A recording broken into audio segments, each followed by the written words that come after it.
What's going on, guys, and welcome back to Top 10 Nerd. The symbiotes, also known as the klyntar, are a species of inorganic amorphous extraterrestrials created by the primordial deity Knull. The symbiotes create a bond with their hosts while being fully aware sentient creatures themselves, and they can cause quite a mess. So here to count down 10 of those powerful symbiotes, I'm Taylor McWatters, you're you. Let's get to it. Kicking off the list at number 10, Venom. Now, of course, we gotta start with one of the more well-known symbiotes, making his first appearance in the Amazing Spider-Man 252 as a black suit and nothing more. But it wasn't until issue 299 when he made his Venom debut. Venom was initially attached to Peter Parker, aka Spider-Man, and before that, it even bonded with Deadpool briefly. He's an anti-hero, and he got the spotlight with Tom Hardy playing Eddie Brock in their solo adventure film. So once Spider-Man released the symbiote and it bonded to Eddie, he became stronger.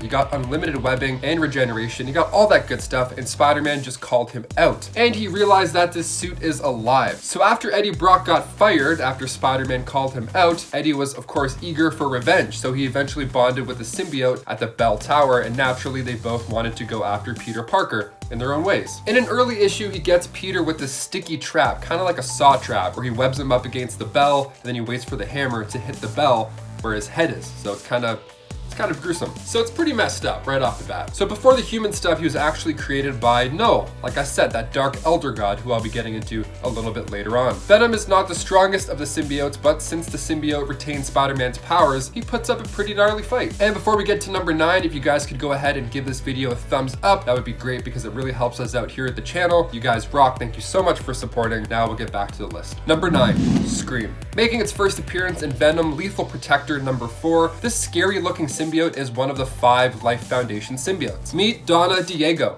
a Life Foundation volunteer bonded with the symbiote and became Scream. She even made a fun appearance in the Venom movie. So Donna Diego, a security guard from the Life Foundation, bonded with the symbiote. Now, she helped new hosts deal with the new symbiote merging. I imagine it's not too comfortable to have an alien race inside of your head and your blood and all that stuff. It's probably pretty alarming. Now, the coolest thing about her is that she can use her hair to fight, so she's pretty unique to watch in action. Now, if you saw the Venom movie, you of course got the chance to see Donna Diego, played by Michelle Lee. Now, in the comics, she went like 20 years without actually having a proper name, believe it or not. She didn't don the name Scream until a toy line from Toy Biz dropped the action figure in the 90s, and they just called it Scream. So there you go. Number 8, Carnage. What do you get when you mix a mentally unstable serial killer with the offspring of the Venom symbiote? Well, you get a mess. You get a very, very big mess. Carnage, making its first appearance in the Amazing Spider-Man issue number 360. Carnage is a symbiote that is the offspring of Venom, so its host is none other than Cletus Cassidy. Cletus was sharing the same prison cell as Eddie Brock in the Amazing Spider-Man issue 344. So while Cletus was planning on stabbing Eddie Brock, the Venom symbiote comes out to the rescue. And after Brock is reunited with the Venom symbiote and breaks out, a piece of that symbiotic material attaches itself to Cletus, becoming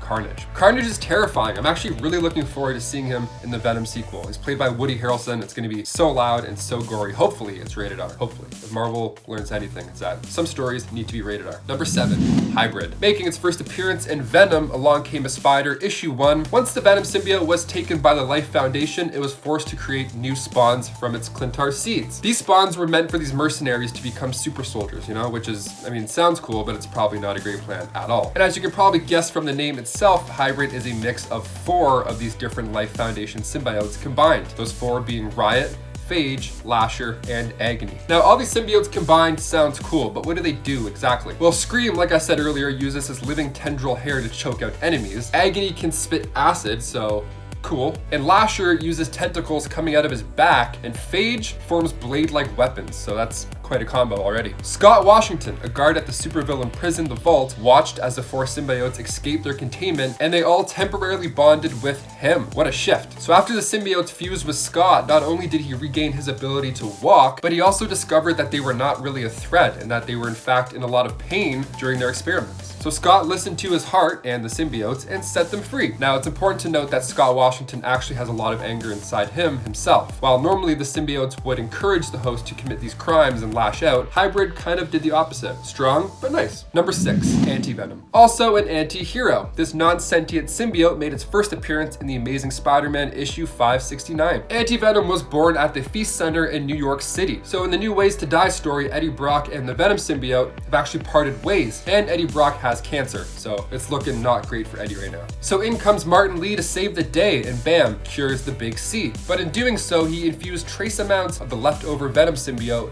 with his white blood cells. So while that was cooking up inside, Mac Gargan, the Scorpion, was part of the Thunderbolts, and he was the current host of the Venom symbiote. So this AntiVenom comes along and fuses with him, and it's pretty sweet. Being one of the white blood cells, he actually has the ability to heal people. He can sense if you have something going on inside of you, like an infection or a disease, anything like that. And he can create antibodies to attack whatever that is. Flash Thompson even wore the suit in the storyline. It's pretty fun, you gotta check it out. Number 5, Mayhem. This next symbiote is actually May Parker, and this comes from the What If world where Norman Osborn clones the child of MJ and Peter Parker, but that's not all he did. He also turned her into a human symbiote hybrid by genetically mutating her. So now she has both Spider-Girl's powers and the symbiote's powers. That's pretty strong. And since she's a hybrid and she has both powers of both super beings, her weakness isn't the same as a symbiote, so they kind of balance each other out. So if you're trying to take her out, good luck. Number 4, Raze. Making his first appearance in Carnage Volume 2, Issue 10, Raze was spawned by Carnage, and the symbiote bonded with a special agent named Claire Dixon during this ritual that involved the Darkhold and the Elder God Cthon. The symbiote was tearing it up for a little while until it met its fate only 6 issues later. Yeah, Jubilee actually absorbed it all in order to take out its creator,